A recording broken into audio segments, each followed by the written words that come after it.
My plan is to slowly incorporate more flowers into my new garden, but these daffodils were a bit of a free gift. Daffodils, they surprised me this year. Daffodils, or narcissus, is a bulb that's planted usually in fall, and it flowers around this time, early spring. And the good thing about it is that it's a very resilient plant. Well, the main reason why it's still here, because I didn't plant these. These are probably from old gardens from this property. The only reason why they're still here is because they're deer resistant and groundhog resistant. Basically, no animal eats them. They are poisonous, so that's why they're here. But they're fabulous flowers. They look amazing when masked, and they seem to be very much acclimatized in this area because it's a southern slope. They love this kind of a place, especially if it's under sort of trees. For some reason, they're a good understory plant that needs the sunlight in the early months when they're growing, and then later on, once the trees they put out their leaves, they don't need as much sunlight, because that's when they start to wither and store all their energy in the bulbs so that they can have new flowers or more flowers the next year. But there's a very important reason why I was surprised with this year's flowering, and it was more than last year's and even the previous year. What happened is that I let these clumps of them grow, and I did not cut the lawn around them, because as you can see, it's in the middle of the lawn. I plan to develop into gardens, and once it probably was gardens. That's why they're here. There must have been a nice foundation garden around this house, and you can see some beautiful ones over there. They grew because I didn't cut them. Probably other people cut them before that, so that's how they didn't really grow more flowers and increase in numbers. And there are some nice different varieties here. There's some of the mini ones, the small ones. They're already dying at this point. They're probably earlier. Then there's some double ones and some single and some that have multicolors. They're just a very versatile plant, and I'm definitely gonna keep them in my plans as I further develop these gardens here. Generally, you may think that ornamental flowers are rather useless plants to have around. Sure, they may look nice, you may think, but growing food is the only thing worth the effort. I happen to disagree. With the same logic, even growing food at home can be seen as a waste of time. Food is relatively cheap in our industrial society. People used to spend up to a third of their income on food in the United States at the turn of the 20th century. Today, that figure is less than 10%. So while growing your own food can help with your budget a bit, we mainly decide to have gardens because we enjoy the process and happen to like tending plants and harvesting the results. We may get better quality produce when we grow at home, but that is a hidden advantage. So we mostly grow for pleasure nowadays. But even during times when growing food at home was a matter of survival, our grandparents would still grow ornamental flowers here and there. That's because we are naturally attracted to flowers. Just watch any child roam around the garden and see where they gravitate towards. It is because of their striking form, color, and scent. But we are not the only ones attracted to them.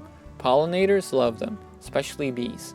Bees are essential to a healthy, productive home garden, so you must think of them. Now, the important thing to know is that we must provide habitat for native bees, even though European honeybees gain most of the attention from the headlines of doom and gloom. Solitary native bees like bumblebees need habitat and food sources, so increasing flowering plants around you is key. I bet you will love the results anyways. Coming up in the next block, I will start planting more flowers right after this commercial. If you're loving the video and would like to help me produce more, you can purchase an original painting from my Etsy shop or support me through Patreon. Your direct support is the reason why I have been able to produce 2 episodes a week during the spring, so thank you.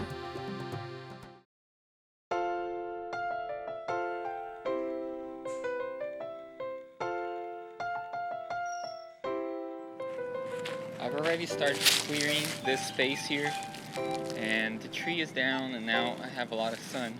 And for that, I'm planning to plant some roses. Roses are one of the oldest cultivated flowers for gardens. After cutting back the semi-dead tree near the road, this south-facing slope was receiving a ton of solar exposure. This was the perfect place to have roses growing. I've had mixed results with roses in the past, but I was giving this new location a second chance. I've chosen the Knockout series for roses. They're the only type of rose I've ventured to plant here in Maryland.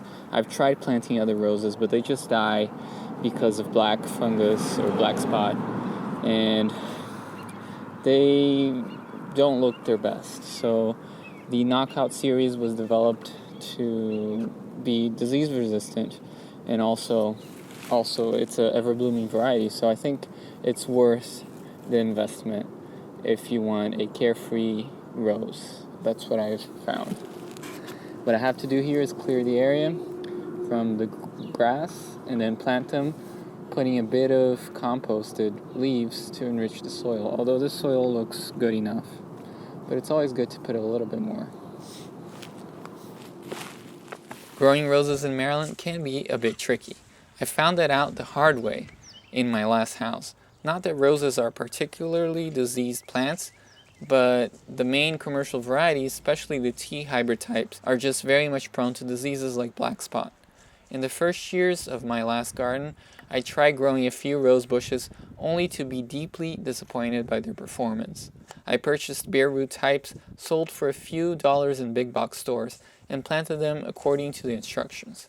2 of them did well their first year, but they only produced a few large blooms, only to have a lackluster performance in subsequent years due to black spot. Eventually I yanked them out and gave up on them because I didn't want to have to spray all the time, and I really wanted more of a landscape rose bush that flowered for most of the growing season and not a plant to provide a few bouquet styles cut flowers with long stems. In the humid climate of Maryland, roses are particularly prone to black spot. But then I discovered the Knockout variety of roses. They happen to be almost black spot proof, although they can suffer from mildew. I've seen them used as roadside landscaping here, and they thrive in full sun. I've heard that they don't do as well in California, like the other roses do, but I haven't confirmed if that's the case. Since I had a nice sunny space available, I knew that these roses would look great near the road, so my plan was to create a sort of hedge on that side. I chose both yellow and salmon-colored varieties, and not the magenta, as I wanted the colors to be harmonious with the color of my siding, which is a warm tone deep red. I had actually bought these bushes at a discount in the garden center.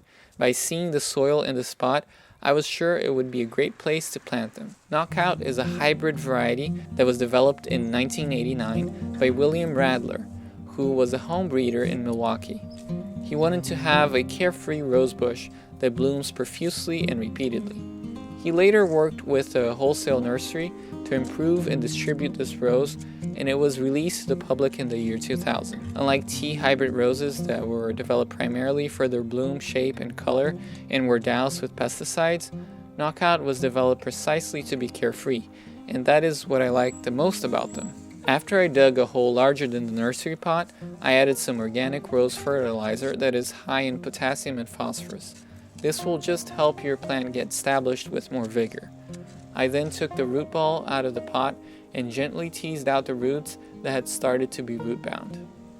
Since the surrounding soil showed signs of being light and fertile, I was sure that the rose would have no trouble getting established. If I mulched the area and if it rained normally, I would not have to water it, since roses don't like too much water anyways. I would like to explore old varieties of roses that are more naturally disease resistant, but for now I'm happy with this commercial variety that is widely available.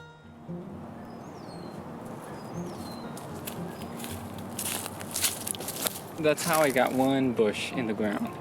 Now, there's a lot more to do. I'll do it slowly though.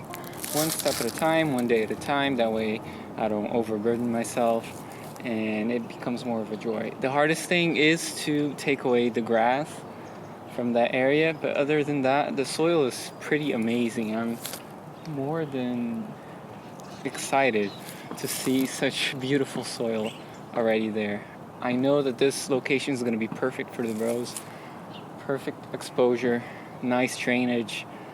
If you don't have these conditions, I would not recommend you grow roses, especially in the east of the United States. It's a little bit more humid, colder. Roses need warmth, they need sun, they need well-draining soil, and they want rich soil. So if you don't have those things, it's best that you plant something else. But if you do, it's great to have the king of the flowers in your garden.